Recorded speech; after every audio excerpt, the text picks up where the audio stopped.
Rockies take the lead. Carmelo Anthony. Now the opening, and it's put down. Anderson had a pad down on the ice. The Broncos will have the football. Denver touchdown. Colorado Sports Connection.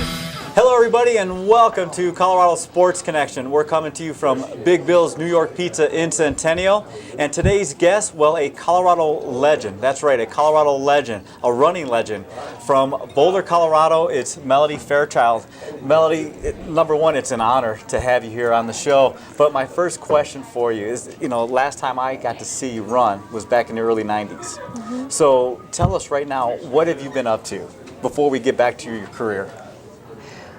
What have I been up to in running? Yes. Specifically? And your personal life. Okay. Well, I have. I'm heading into my 5th year of my running camp coming up in 2011. It's an all-girls running camp. I've named it the Melody Fairchild Running Camp. Came back from Oregon to start it and bring the joys of running and the challenge and the inspiration to girls. And I also have started a kids running club in Boulder, an extension of a very successful club here in Colorado Springs called the Land Sharks, and that's for elementary school kids. So I have a lot of involvement with kids, which I love, and I've gotten into the trail running scene a bit in the last year and won a couple of trail races that were really exciting for me last year. The highlight among last year's running feats was the Trans Rockies run, a 6-day stage race, the Gore-Tex Trans Rockies run from Buena Vista to Beaver Creek. And my partner was from Seattle, and she and I won the open women's division. And how many miles? I got that note here. It's like how many miles? 118 miles. 118 miles. Yeah. Now, how do you guys go about that? You guys, in increments here, or? Yeah. You do it over 6 days. It's a fully supported race. It's like they call it an adult runners fantasy running camp for trail runners.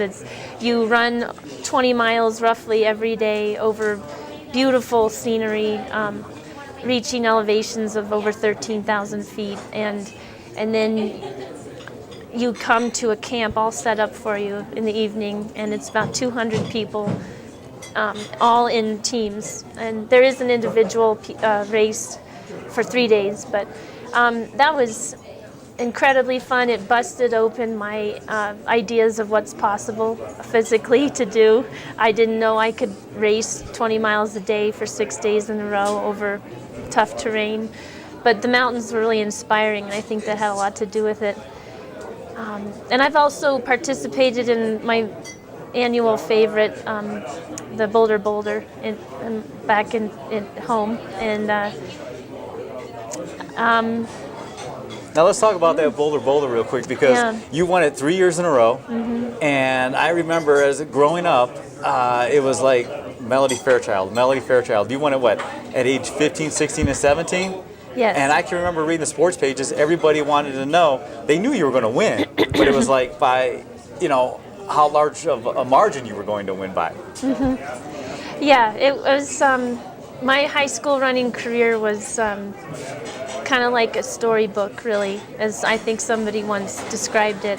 And the year that I ran and finished at a time that would have placed me about 4th in the elite division was a real eye-opener for me.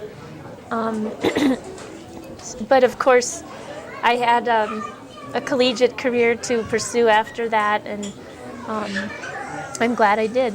Now, before we talk about your high school and collegiate career, tell us a little bit, what is it like to run the Boulder, and as you run into Folsom Field, you've got thousands of fans cheering you on? It is like no other feeling in the world. And I think thousands of people say that every year, and I feel very fortunate that I feel the feeling is probably compounded for me because of it being my hometown. And I love the race. It's always been my favorite day of the year as a kid growing up in Boulder. Like favorite holiday of the whole year. And I feel like the Boulder really makes Boulder feel like proud. You know, it makes. I'm so grateful to the Bosley family that started the race. I think they're amazing people, and they've certainly created a race that really molded my young running career for sure. We're going to take a quick break, but when we come back, we're going to talk about your high school career, and then plus want to tell the audience right here and introduce them to the first high school girl to ever run 2 miles under 10 minutes. It was Melody Fairchild. When we come back, we'll continue our talk with Melody Fairchild right here on Colorado Sports Connection.